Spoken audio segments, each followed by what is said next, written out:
আমরা সরকারে যেতে পারি নাই, কোনো আফসোস নাই। আমরা বিরোধী দলের থেকেও জনগণের অধিকারের জন্য লড়াই অব্যাহত রাখবো ইনশাআল্লাহ। যুবকরা হাত ধরে শক্ত করে ঝাঁকুনি দিয়ে একটা কথা বলতো, আদিবাইয়ের বিচার করবেন কিনা। একজন অভিযুক্ত মানুষও দোষী না হয়ে যেন শাস্তি না পায়, সেইটাই আমরা দাবি করব। আমাদের সামনে আছে এক টুকরা বাংলাদেশ, আর আছে 18 কোটি মানুষ। শাপলা চত্বরের শহীদ এবং ক্রমান্বয়ে 15.5 বছরে যারা শহীদ হয়েছেন তাদের সকলের চাইতেও একটা ব্রাইট আসন সে দখল করে বসে আছে। তারও বিচার। যেখানেই গিয়েছি গত নির্বাচনী প্রচারণায় যুবকরা হাত ধরে শক্ত করে ঝাঁকুনি দিয়ে একটা কথা বলতো, হাদিবাইয়ের বিচার করবেন কিনা। এখনো বলে এই বিচারটা আমরা পাবো কিনা। আমরা এই বিচারগুলা পেতে চাই। তবে হ্যাঁ, ওই 15.5 বছর মানুষের উপর যেভাবে অবিচার করা হয়েছে বিচারের নামে, ওটা আমরা চাইব না।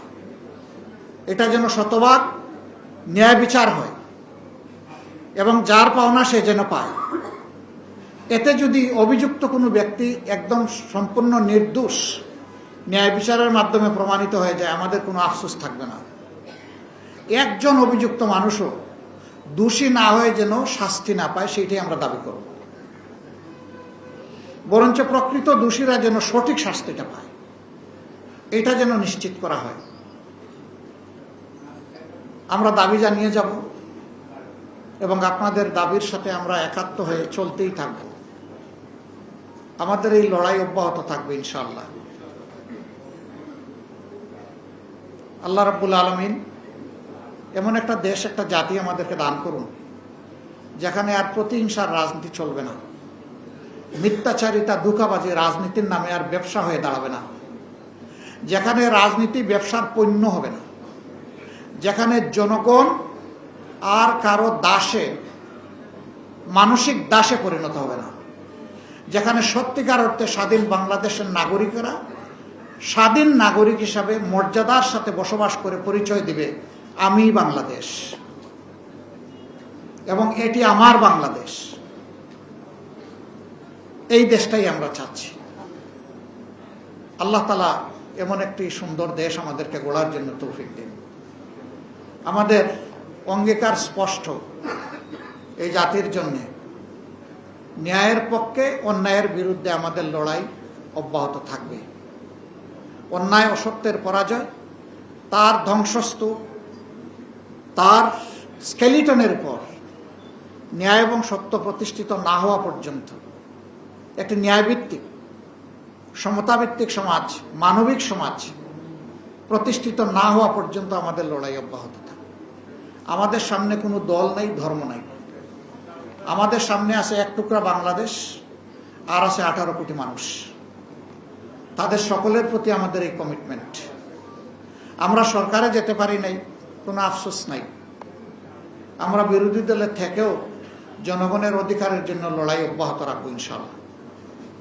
সরকারের সঙ্গত, ইতিবাচক, জনকল্যাণে নেওয়া প্রত্যেকটি সিদ্ধান্ত এবং কাজের আমরা সমর্থক হব, সঙ্গী হব, সহযোগী হব, সহযোদ্ধা হব।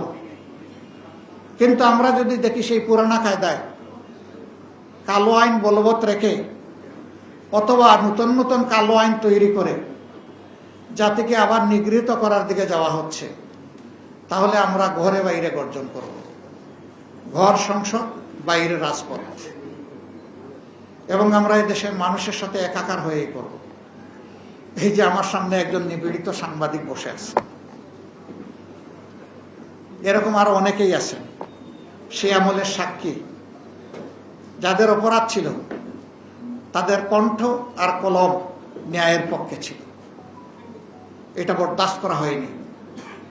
তোষণ চাওয়া হয়েছে, তোষণ করা হোক, সবকিছুতে বাহবা বাহবা, আলবত আলবত বলা হোক।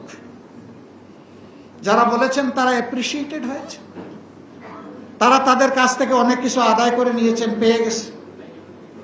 আর যারা বিবেকের পক্ষে ছিলেন তাদেরকে স্ট্রাগল করতে হয়েছে, লড়াই করতে হয়েছে, অনেক কিছু মেনে নিতে হয়েছে। এই সমস্ত মজলুমরা আমরা একাকার। আমরা চাই জুলুমের অবসান বাংলাদেশে হোক।